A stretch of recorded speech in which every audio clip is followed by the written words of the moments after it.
Lebih dahulu, unit latihan Hospital Sultan Abdullah UiTM ingin mengucapkan selamat datang kepada penceramah kita pada hari ini, iaitu Puan Nur Syahira Sanusi, Pegawai Eksekutif daripada Bahagian Pengurusan Sumber Manusia. Beliau akan menyampaikan taklimat berkaitan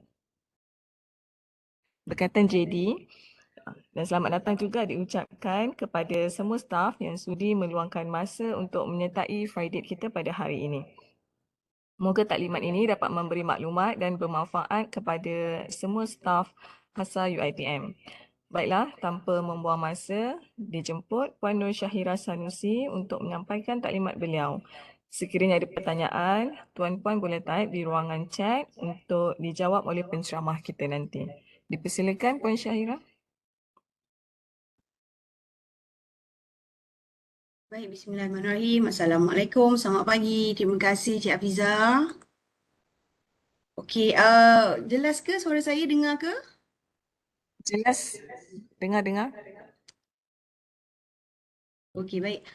Uh, Assalamualaikum. Okey, selamat pagi. So hari ini saya akan berkongsilah serba sedikit input berkenaan proses penyediaan deskripsi tugas. Untuk makluman semualah, deskripsi tugas ni antara dokumen wajib yang perlu ada bagi setiap staf. Okey, so kita teruskan. Okey, baik. So cabaran pengurusan sumber manusia, cabaran. Okey, dimensi tugas ialah penempatan mengikut bidang, sempadan dan dimensi tugas, tahap kompetensi pegawai, kesesuaian pengalaman terhadap sesuatu bidang, kesesuaian bidang khusus ataupun latihan, agihan beban tugas, perincian skop kerja. So hari ini basically saya akan explain serba sedikit macam mana cara nak buat JD dalam bentuk apa itu tujuan pengujudan jawatan, apa itu perbezaan, apa accountability, apa dia tugas utama, apa dia dimensi dan sebagainya lah. Okey. Okey, rasional.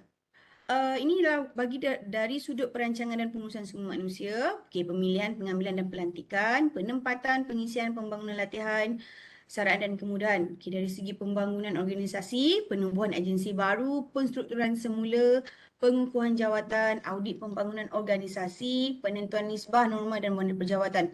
So, maksudnya ialah JD ni memang diperlukan. Antara sebabnya ialah untuk penentuan nisbah, norma dan model perjawatan lah. Kita nak tahu, okay, dalam untuk jawatan ni atau tempat ni berapa ramai orang yang kita perlukan sebenarnya. So, untuk itu kita perlu menghantar justifikasi ataupun JD lah kepada pihak JPA. Kita setiap tahun kita ada buat ABM, amalan belanjawan mengurus perjawatan.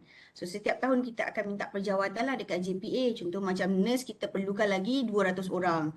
Contoh. So sedia ada 300. So 300 orang tu apa kerja dia? JPA nak tengok 300 orang tu apa kerja dia? Kenapa nak tambah lagi 200? So itu pentingnya deskripsi tugas lah. Okey. So jangkaan keberhasilan daripada JD ni ialah kita ada right skill, right people, right number, right place, right job, right time and right cost. Okay, hala 7 perkhidmatan, dia kenalah penjajaran strategik lah dengan sumber manusia. Okay, barulah boleh mencapai matlamat perkhidmatan awam. Okay, punca kuasa pelaksanaan eksekusi tugas ni. Kalaulah ada orang yang tanya, perlu ke JD ni? Yes, perlu. Daripada mana? Okay, punca kuasanya ialah melalui peringatan 7 dan 8 keliling ni, deskripsi tugas diperkenalkan bagi menggantikan senarai tugas. Okey, jadi merupakan satu elemen baru yang diperkenalkan dalam perkeliling ni. Perkeliling kemajuan pentadbiran awam bilangan 4 tahun 2018. Okay, sebelum ni kalau pernah dengar kita ada file major, tapi sekarang ni kita dah menggantikan, kita dah akan buat my portfolio. So apa dalam my portfolio ni? Okey, menggantikan file major lah. So dalam ni ada 10 komponen. So deskripsi tugas ialah komponen yang keempat lah dalam My Portfolio ni. So ada carta organisasi, carta fungsi. So ini deskripsi tugas ialah komponen yang keempat dalam My Portfolio. Setahu saya kita tengah dalam proses lah untuk menggunakan My Portfolio ni. Okey. Okey, definisi JD ataupun deskripsi tugas. Apa dia? Okey, JD merupakan dokumen yang menjelaskan tujuan pengwujudan sesuatu jawatan dengan mengambil kira komponen accountability, dimensi dan kompetensi yang diperlukan bagi sesuatu jawatan dalam organisasi. Okey, ini selaras dengan objektif sesuatu jawatan yang secara prinsipnya diwujudkan berdasarkan kadar upah untuk kerja. Accountability yang jelas dan spesifik dapat membantu penyandang menjalankan tugas dengan lebih efektif setara dengan grade jawatan yang diperuntukkan. Okey, so inilah dia JD ni yang menjelaskan tujuan pengwujudan, accountability, dimensi dan kompetensi. Okey, so konsep JD ni apa?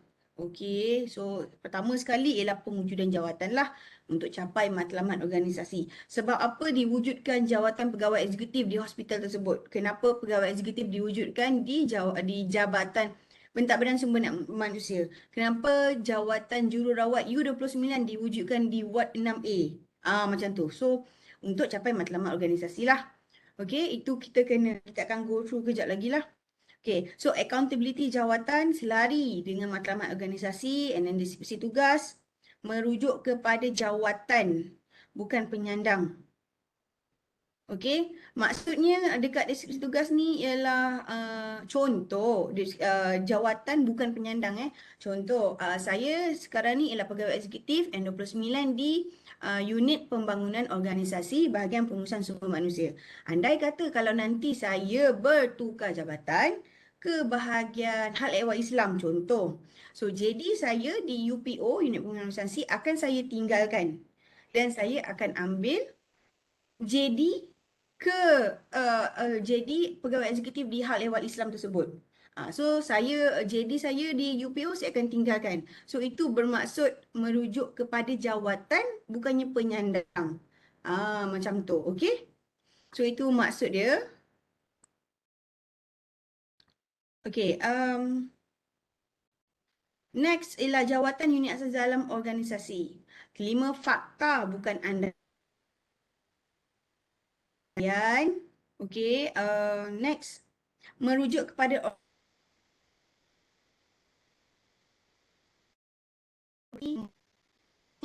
unik dan dinamik. Dokumen hidup dikemas kini setiap kali perubahan fungsi. Contoh, okey. JD ni ialah setiap kali kalau ada perubahan, pertambahan kerja, pengurangan kerja, staf tersebut di jawatan dan di tempat tu, memang kena sentiasa update lah JD tersebut. Dia bukannya sekali buat dan akan guna sampai bila-bila. Tak. Dia mesti, kalau ada perubahan, mesti kena update balik. Okey? So yang ke-10 ialah sempadan tugas antara rakan sekerja penyelia dapat dikenal pasti. So dekat yang ini nombor 10 sempadan tugas ni nanti saya akan explainkan berkenaan penggunaan kata kerja dalam menyediakan JD. Okey, kita ada sempadan tugas. Okey, nombor 11 jurang antara kompetensi jawatan dengan kompetensi pegawai dikenal pasti. Nombor 12 last sekali ialah skop fungsi jawatan diperjelas, tiada pertindihan tugas. So untuk yang nombor 12 ni yang dimaksudkan yang selalu saya bagi tahulah semua jadi setiap orang mesti berbeza. Walaupun sebenarnya hakikatnya melakukan pekerjaan yang sama, tempat yang sama, tapi mesti ada perbezaan walaupun sedikit disebabkan tidak boleh ada pertindihan tugas. Okay, so next. Oh sorry, apa ni? Kejap.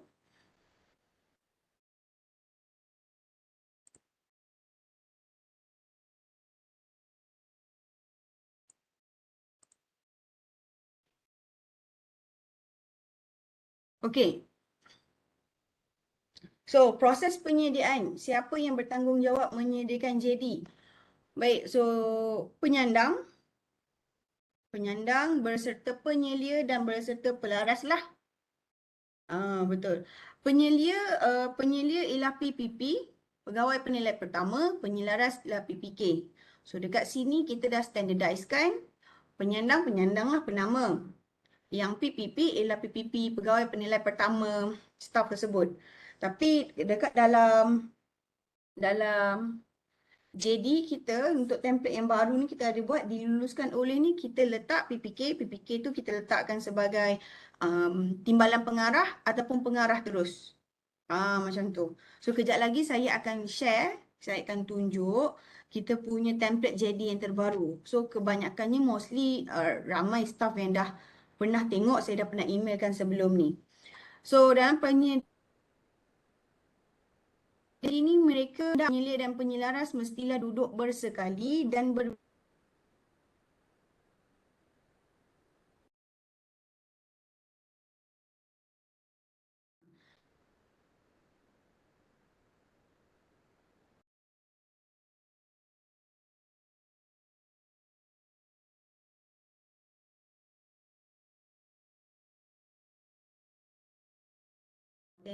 menimbulkan masalah dalam pengambilan, pelantikan dan pengekalan bakat. So yang kedua, memperbesarkan atau meremehkan kepentingan sesuatu tugas. Tugas yang dilaksanakan tidak menepati kehendak dan keperluan organisasi. Yang ketiga, deskripsi tugas tidak dikemaskini dan tidak selari dengan matlamat hala tuju. So deskripsi tugas luput dan tidak lagi relevan kerana perubahan tugas. Tidak meletakkan kompetensi yang benar-benar diperlukan. Penyandang tidak mencapai kompetensi yang diperlukan untuk melaksanakan tugas. Meletakkan accountability yang terlalu banyak di grade tinggi supaya kelihatan banyak tugas.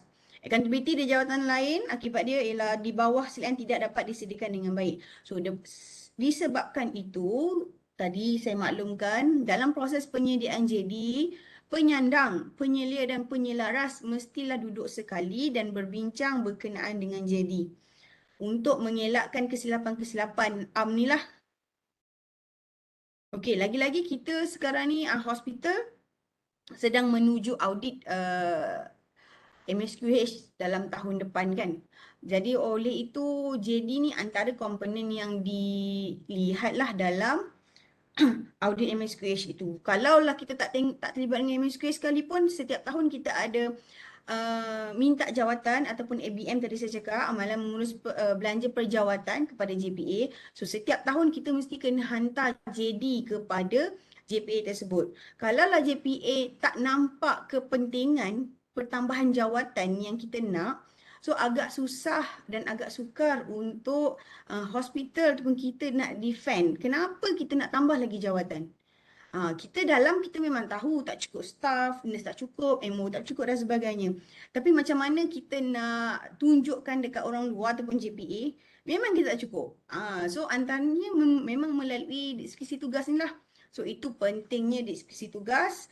Penyandang, penyelia dan penyelaras memang kena ambil berat lah berkenaan penyediaan JD ni. Dia tak boleh main buat lah.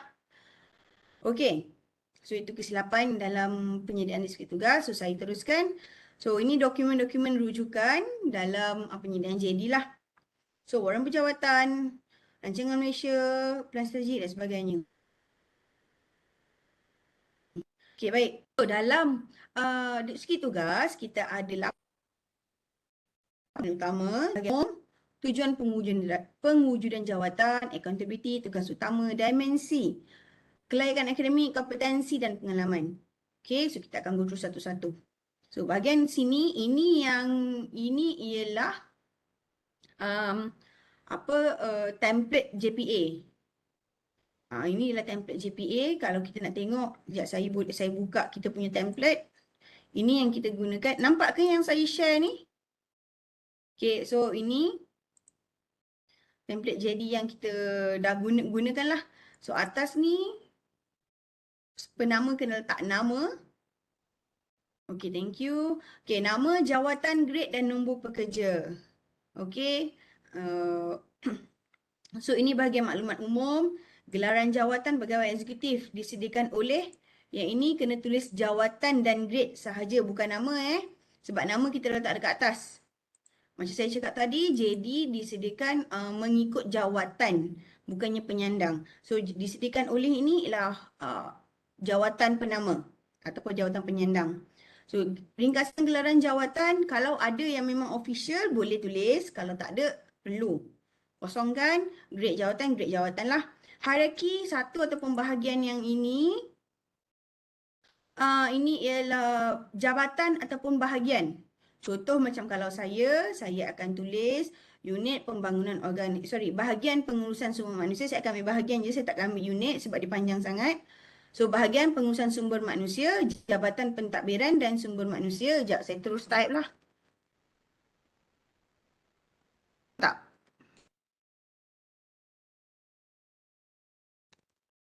Kita buat terus sama-sama. So, mungkin lebih nampak jabatan.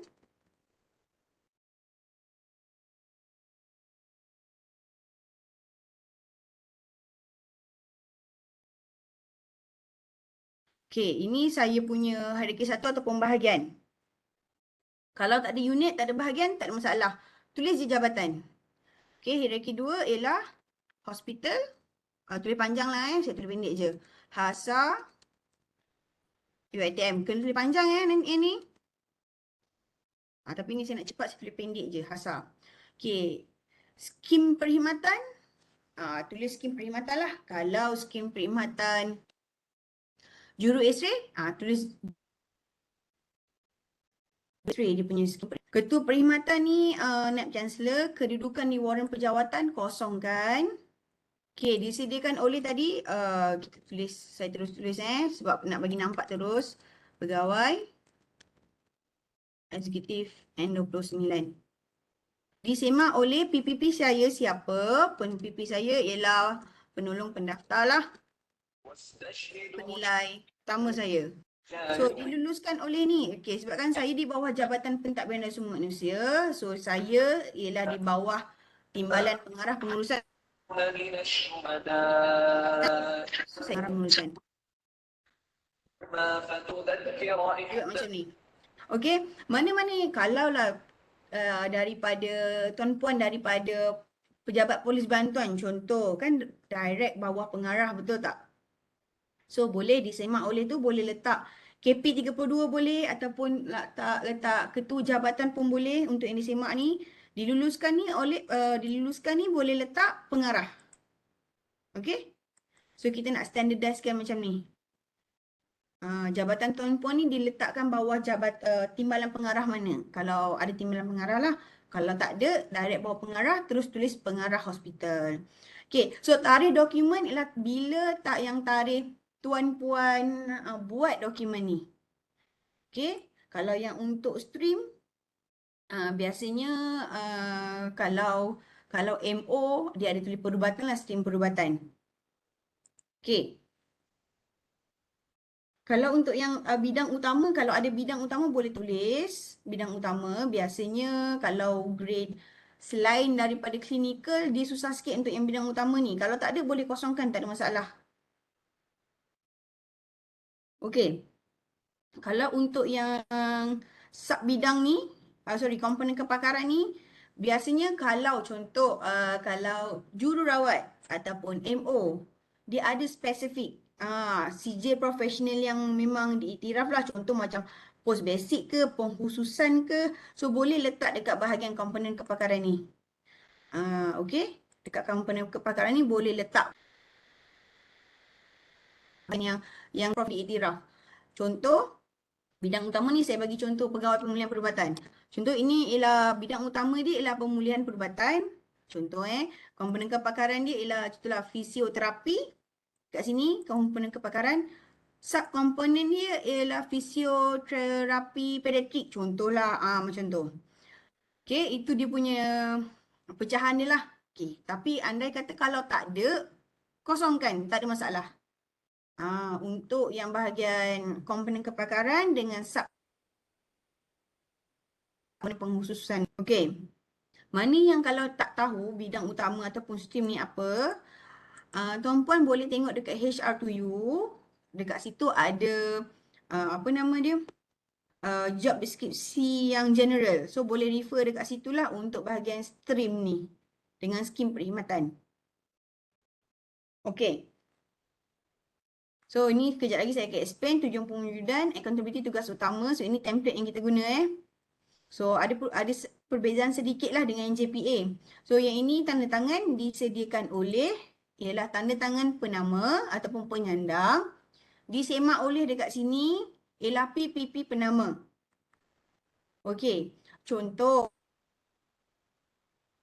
kalaulah itu ketua jabatan, so kita perlukan lagi satu cop dekat bahagian bawah ni ialah ketua jabatan. Okey, kalau lah dekat sini contoh, kalau kat sini disediakan oleh ni ialah Juru X-ray U41. Disediakan oleh Juru X-ray U41. Disemak oleh ni terus ketua jabatan. So dah tak perlu dah bawah ni lagi cop ataupun tanda ketua jabatan. Sebab ketua jabatan ni dah dekat sini. Dekat disemak. Tapi anda kata kat sini contohlah disediakan oleh ialah Juru X-ray U29. PPP dia ialah Juru X-ray U41. So kita perlu cop dan tanda tangan hidup dekat bawah ni. Sebab kenapa kita nak ketua jabatan maklum berkenaan JD Tuan Puan. Okey? Okey, so ini yang saya dah explain tadi. Komponen lah dalam JD. Yang guna template tadi, okey? So, next, maklumat umum. Okey, ini saya dah explain tadi. Kalau tengok dekat JPA, JPA letak nama. Dah decide, dah standardized untuk tak nak letak nama, kita akan letak jawatan sahaja. So nama dekat bahagian header atas tu. So baru saya tahu itu JD siapa. Nama, jawatan, grade, nombor pekerja kena letak lah. Andai kata kalau nanti saya bertukar macam saya tadi cakap, contohlah kalau saya tukar ke Hal Ehwal Islam, orang baru yang akan masuk dekat UPO saya, dia menggantikan tempat saya, JD saya tu atas tu dia akan tukar lah nama contoh Aminah binti Ali yang macam tu. Okay. So tujuan kita pergi ke tujuan pengujudan jawatan Okay, takrifan dia ataupun maksud dia menerangkan keperluan ataupun aplikasi sesuatu secara umum. Okay, dalam satu kenyataan yang merangkumi keseluruhan accountability. Okay, tadi kita ada 3 bahagian. Atas sekali tu ialah bahagian tujuan pengujudan jawatan. Ini ialah accountability. Inilah tugas utama. Kita teruskan. Satu kenyataan yang merangkumi keseluruhan accountability. Contoh kalau dekat accountability tu sampai ada 5 row. 6 row. So tujuan pengujudan jawatan ni ialah merangkumi kesemua accountability terjang dia. Tujuan pengujudan jawatan juga boleh dikenal pasti dengan merujuk dengan kepada carta organisasi dan carta fungsi sesebuah agensi. Tujuan pewujudan jawatan terdiri daripada 3 frasa iaitu kata kerja, membuat sesuatu, objek kepada sesuatu dan hasil untuk mencapai apa. So dia mesti ada dalam tujuan pewujudan jawatan ni dia mesti kena ada 3 benda ni. Kita mesti kena ada kata kerja, menyatakan sesuatu perbuatan, membuat sesuatu apa dia? Objek apa dia? Kepada apa? Mencapai apa dia? Macam tu. Contoh, menjalankan rondaan di setiap ward bagi memastikan pesakit dilayan dengan contoh macam tu. Dia mesti ada kata kerja, objek dan hasil. So ini bahagian tujuan pengujudan jawatan. Sengaja mengikut peringkat. So peringkat 1 ketua jabatan ataupun ketua unit, ketua bahagian. So ini perkataan-perkataan ini mesti kena ada dalam JD Tuan Puan tersebut. Tuan Puan. Merancang, merangka, menetapkan, memacu, mentadbir, memberi khidmat, nasihat dan sebagainya. So peringkat kedua penyelia pengurusan pertengahan. Dan peringkat ketiga ialah operasi. So boleh screenshot ni ataupun nanti saya akan share sekali lah kita punya link slide ni ada. Tetapi, tetapi untuk bahagian accountability, sorry kejap. Tak, ini dekat bahagian tujuan pengujudan jawatannya. Okey tak, sorry. Ni boleh kita kena buat macam ni lah. Contoh biasanya kalau saya N29, biasanya saya dekat peringkat 2. So saya ada menyelaras dan jadi saya dekat bahagian tujuan pengujudan jawatan tu saya menyelaras, menyemak, memantau, meluluskan, melaksanakan. Itulah. Okey. So ini kata kerja mengikut peringkat.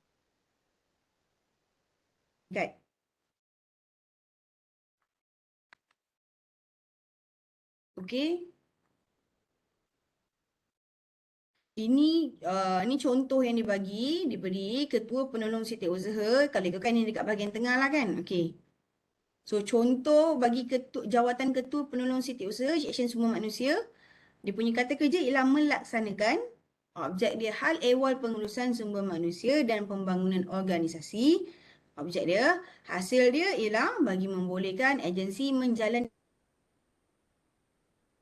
fungsi ditetapkan. Okey. So itu contoh dia yang tadi saya bagi tahu. Kalau dia punya pecahan pula lagi, kejap. Okey, ini bawah ketua pengurusan usaha ni dia ada 3 unit.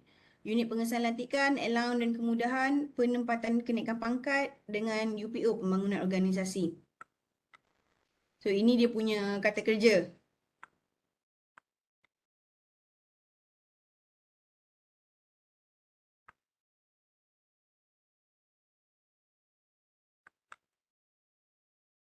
Okey, sekarang ni kita pergi yang contoh yang kedua.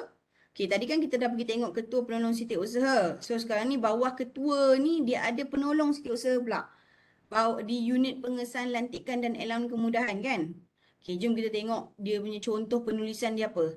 Kat sini dia tulis membantu melaksanakan urusan pengesahan lantikan allowance dan kemudahan bagi membolehkan menjalankan fungsi ditetapkan dengan cekap dan berkesan.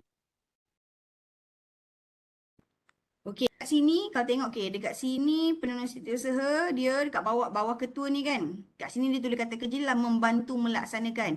Sebab ketua penolong setiausaha punya kata kerja tadi melaksanakan. So, bila turun dekat bawah dia kena tulis membantu melaksanakan. Dia punya hasil samalah. Okey. So, kalau dekat atas ni ialah melaksanakan, kat sini membantu melaksanakan. Kalau sini macam menguruskan, membantu menguruskan. Contoh, kalau kat sini ialah jururawat U41. Kan? Ke sini U41, melaksanakan, melaksanakan jadual tugas ke kan? So, kat sini ialah membantu. Dia punya flow dia mestilah bersangkut dengan orang yang dia. Okey. Ni dia dah apa? Simplifykan dalam bentuk kotak. So mungkin lagi nampak. So ketua penolong melaksanakan, membantu melaksanakan. So ini hal ehwal pengurusan sumber manusia dan organisasi. Ya, ini besar. Dia punya ni besar. Hal ehwal pengurusan sumber manusia dan organisasi. Dia ada banyak. Dia general kan. So kat situ dia dah. Kat sini bawah. Ada 3 pecahan ni. So dia pecahkanlah. Urusan pengesahan, lantikan allowance dan kemudahan. So ni dia punya hasil. Okey. So biasanya jadi untuk bahagian objek untuk U41 dan ke atas biasanya dia akan generalkan tugas tersebut. Bahagian contohlah kalau yang bawah dia ada macam dia ada pecahan hal cuti, tuntutan dan sebagainya. Kalau atas N41 dia akan tulis menguruskan hal pentadbiran. So yang N32 N29 dia apa dia pentadbiran tu apa? Okey, cuti. Okay, lagi contohlah ada cuti, ada tuntutan dan sebagainya macam tu. Okey. So ini contoh yang lain lah seksyen kewangan dengan akaun. So sama contoh dia macam tadi.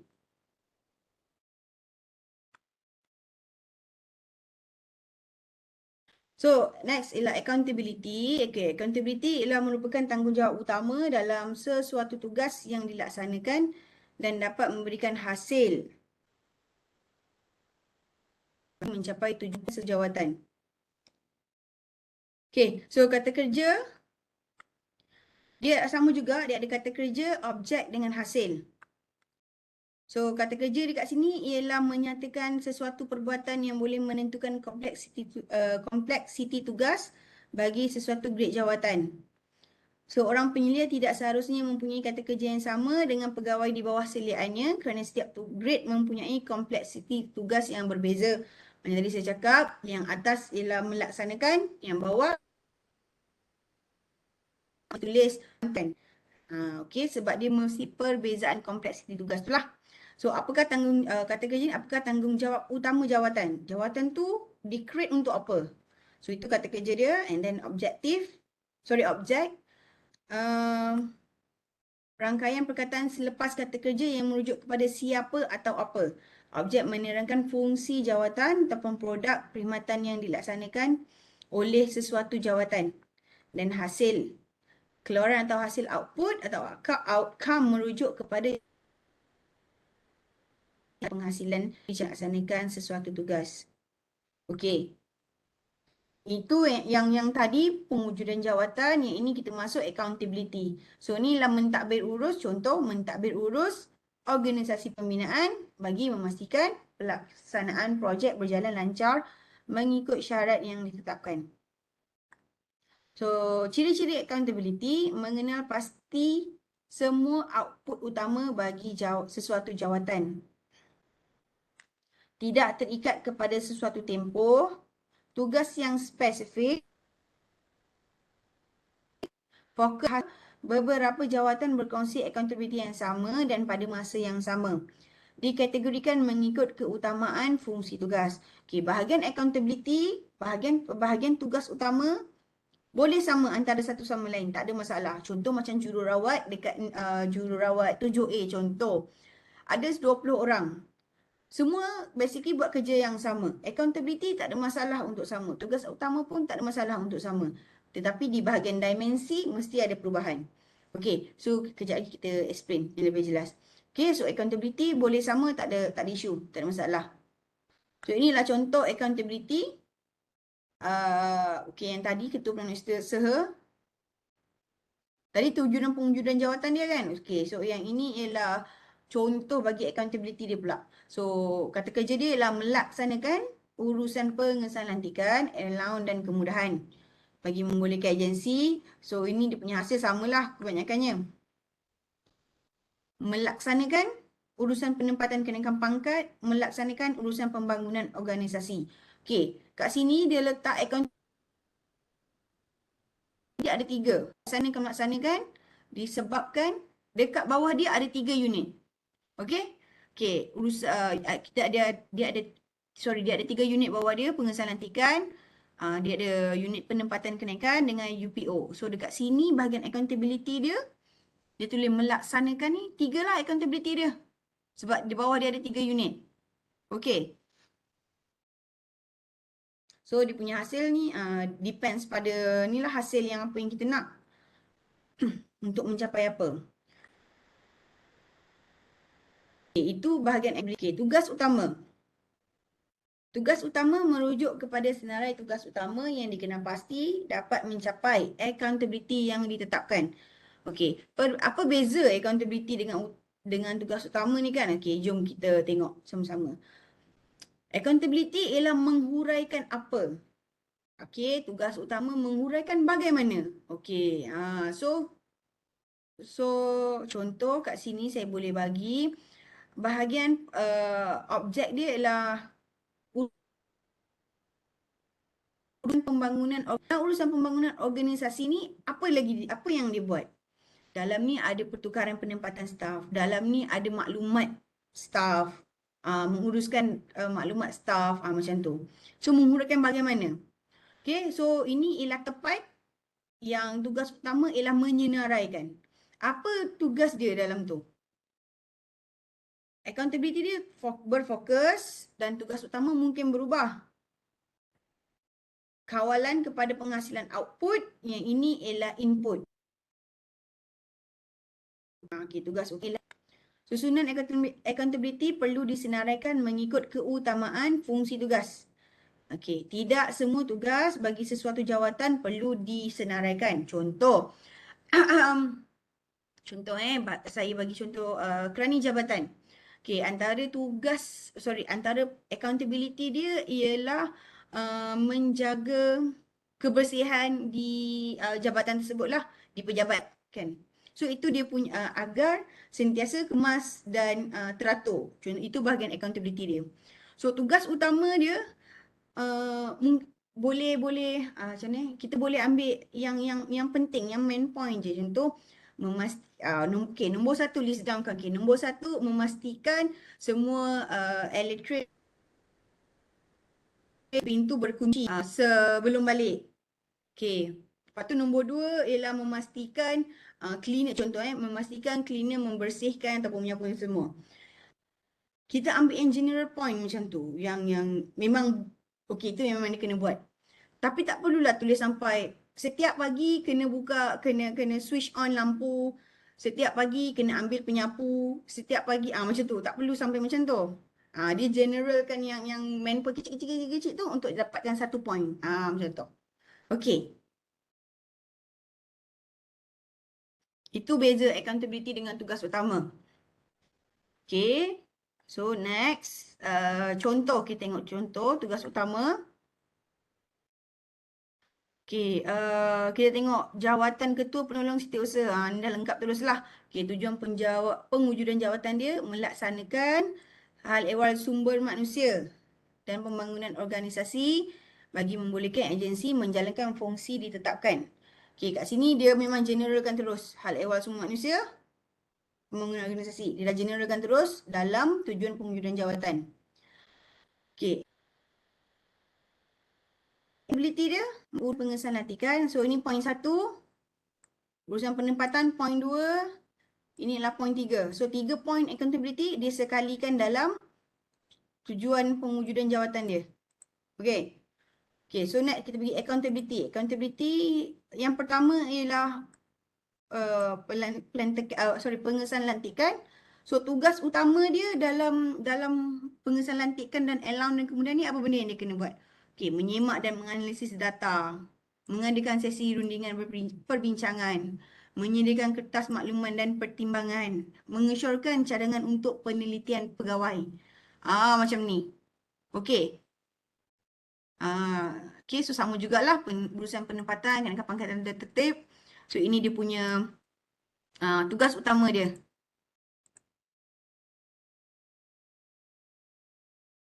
Tujuan pengujudan jawatan. Okey, ini contohlah bagi jawatan Ketua Penolong Setiausaha dekat Department HR. Okey, dimensi. Okey, dimensi ni memang berat yang kita nak buat. Okey, dimensi merujuk kepada parameter ataupun skala dan bilangan skop fungsi tugas bagi sesuatu jawatan. Parameter skala dan kuantiti spesifik kepada jawatan yang berkenaan sahaja dan berdasarkan skala penentuan di bawah seliaan jawatan berkaitan sahaja. Okey. Dimensi ni, gambar raja dimensi KPI dan SKT. Sorry. Dimensi inilah sempadan tugas. Dia bukan KPI ataupun SKT. Dia ialah sempadan tugas. Penentuan parameter skala. Okay, dimensi ialah penentuan ataupun parameter skala. Kalau KPI pula, KPI itu ialah ukuran impak pencapaian SKT utama. Kalau SKT, sasaran kerja yang perlu dicapai. So, ini perbezaan dia. Contoh untuk dimensi ialah kategori usahawan. Usahawan di 3 negeri ataupun usahawan wanita. Itu dimensi. Kalau KPI ialah 10 daripada usahawan bebas daripada bantuan dana kerajaan. Itu KPI. Contoh, kalau SKT pula membantu 100 usahawan. So, untuk saya nak maklumkan, JD dan SKT ialah dua perkara yang berbeza. Mungkin ada perkara dalam SKT yang tak ada dalam JD. Disebabkan Yang dalam SKT tu itu ialah untuk tahun tu je. Kerja tu untuk tahun tu je. Sedangkan dalam JD dia ialah memang itu yang memang dia kena buat. Macam tu. Okey, itulah perbezaan dimensi KPI dengan SKT.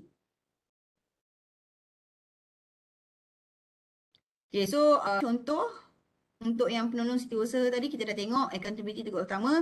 So dimensi dia pula apa? So bilangan perjawatan ni dia handle. Bawah dia handle untuk ada 320 perjawatan. Okey, bilangan pengisian yang dia bahagian kat sini, pengesahan lantikan ni kan. So bilangan pengisian dia 300 pegawai. Bilangan skim perkhidmatan ada 10 skim. Itu memang tetap 10 skim perkhidmatan. And then bilangan tata tertib ada dimensi dia. Okey. Contoh lain dekat untuk bahagian dimensi, antara benda yang boleh kita tukar, kita masukkan sebagai dimensi lah kan. Jadual shift ataupun bilangan staff yang kita selia. Itu pun boleh dimasukkan sebagai dimensi. Jadual shift, bilangan staff yang kita selia, berapa mesin ataupun peralatan yang kita selia, pegawai bertanggungjawab kan, kita ditanggungjawabkan siapa-siapa nak yang selia mesin ataupun peralatan tu, pegawai yang bertanggungjawab lah. Contoh macam saya ada in charge pegawai bertanggungjawab untuk printer. So boleh masukkan printer tu dalam saya punya dimensi lah untuk membezakan saya kalau ada UPO ada 2 EO kan. So boleh membezakan saya dan EO lagi seorang. Macam tu. Walaupun unit yang sama. Asset ataupun kalau nurse dan PPK ataupun MO boleh letak pecahan katil ataupun ward. Saya faham, saya aware yang macam semua orang, especially yang macam jawatan besar-besar, nurse, PPK, MO, KP, kebanyakannya ialah semua buat tugas yang sama. Cumanya by shift ataupun by rotation lah berjadual. So dekat sini kita macam mana nak kata, itu dalaman kita tahulah kita memang buat, semua orang buat semua kerja yang sama. Tapi untuk JD memang kena asingkan. Ibaratnya macam contohlah Ali ni dia memang dia memang jaga ward A sahaja. Tapi by shift contoh. Yang ward A 2 katil ni dia 4 katil ni dia jaga. Kalau yang Abu dia ward A juga tapi katil yang ke-6 sampai ke-8 dia jaga. So dalam JD memang kena tulis macam tu pecahan. Walaupun hakikatnya kita buat sama je. Sebab itu kita nak tunjukkan dekat yang macam saya cakap tadi lah, kita nak tunjuk dekat JPA. Perbezaan tu. Okey. So itu antara dimensi yang kita boleh gunalah. Betul. Okey, so kejap lagi kita akan open sesi soal jawab. Saya cuba cepatkan sikit. Kelaikan akademik. So kelaikan akademik ialah pegawai yang menyandang. Bukan kelaikan akademik penyandang kelaikan akademik untuk di jawatan tersebut. Macam tu.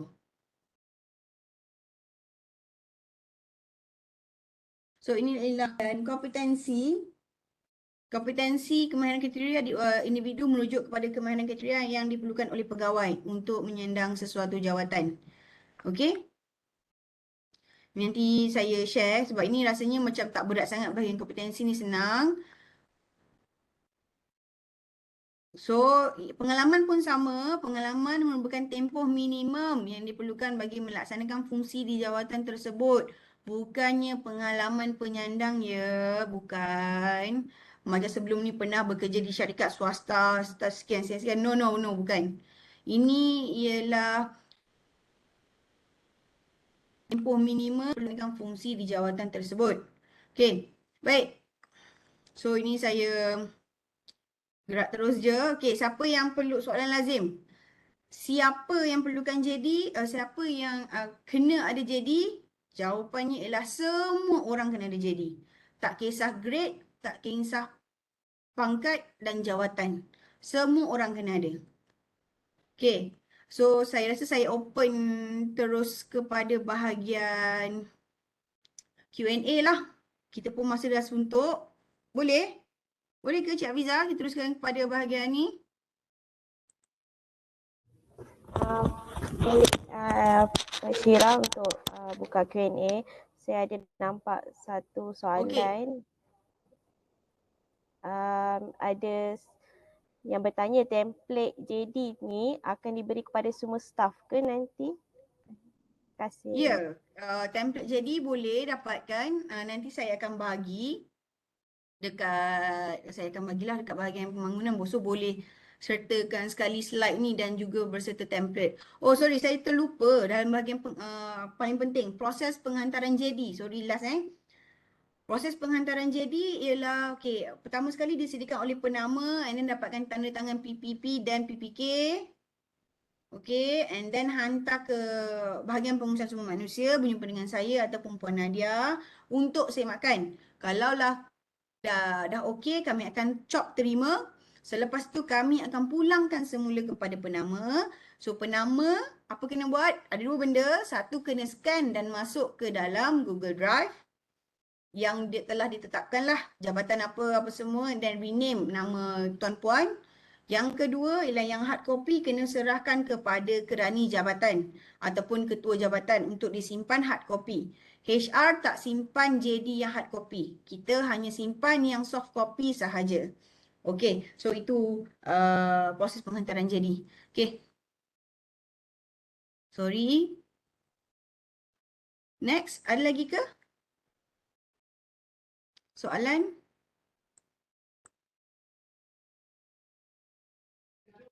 Setakat ni satu tu je soalan. Ada soalan tambahan. JD yang sudah dihantar ke Drive masih boleh dibetulkan balik ke soalannya? Boleh, tak ada masalah. Tapi kena hantar dulu kepada HR lah. Kalau ada nak tahu pastikan ada pembetulan ke tak ada kan. So setiap kali ada penambahan ataupun pengurangan kerja kena hantar ke HR untuk kita semak balik. Dan so macam proses dah baru semula dalam Drive.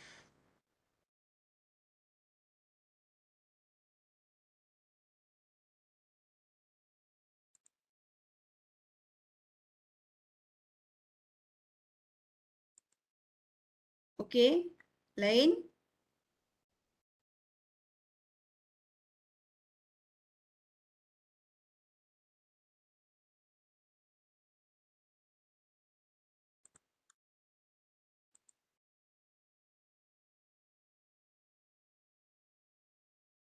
Nampaknya semua.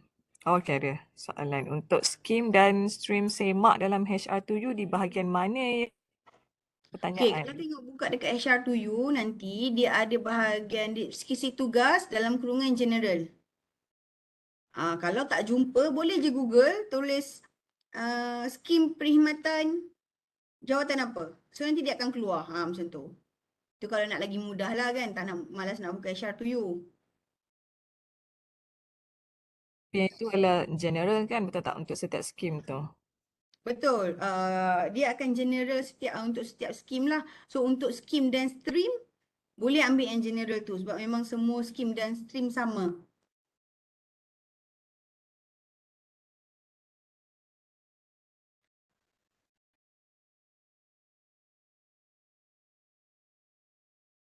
Kalau ada soalan macam tak sure, nanti boleh je call extension saya di 3358 ataupun 3359 berhubung dengan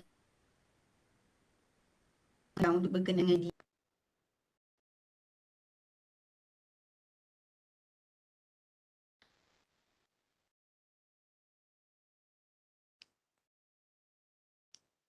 Okey, baiklah. Nampaknya setakat itu je kot soalan. Mungkin lepas ni kalau ada soalan okey, berkenaan dengan slide dan video latihan ni, boleh Puan, nanti kami akan emailkan seperti biasalah. Bila kami dah upload di YouTube, kami akan share melalui email kepada semua staff ya. Okey. Okey, baiklah Puan Syira, nampaknya tiada soalan. Jadi kita boleh tamatkan program pada pagi ini. Mungkin, saya rasa mungkin lepas ni mungkin ada soalan. Tapi mungkin diorang akan berhubung terus kot kepada tim Puan Syira nantilah untuk bertanya berkenaan dengan lebih detail lah berkaitan JD masing-masing. Okey, nampaknya Baik. program kita telah sampai ke penghujungnya. Pihak unit latihan ingin mengucapkan ribuan terima kasih kepada Puan Nur Syahira di atas kesudian untuk berkongsi maklumat berkenaan proses penyediaan deskripsi tugas atau lebih kita familiar dengan perkataan JD pada pagi ini. Moga taklimat yang disampaikan bermanfaat kepada semua staf HASA UiTM. Dan terima kasih juga kepada semua staf yang menyertai dan menyertai Friday kita pada hari ini. Pautan jam latihan juga telah diberikan di ruangan chat.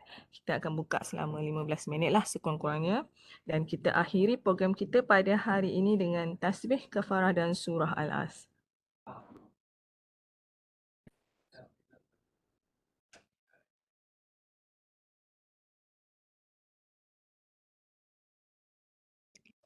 Terima kasih Puan Nur Syahira dan terima kasih juga kepada semua. Assalamualaikum. InsyaAllah kita jumpa lagi. Terima kasih. Terima kasih semua. Assalamualaikum.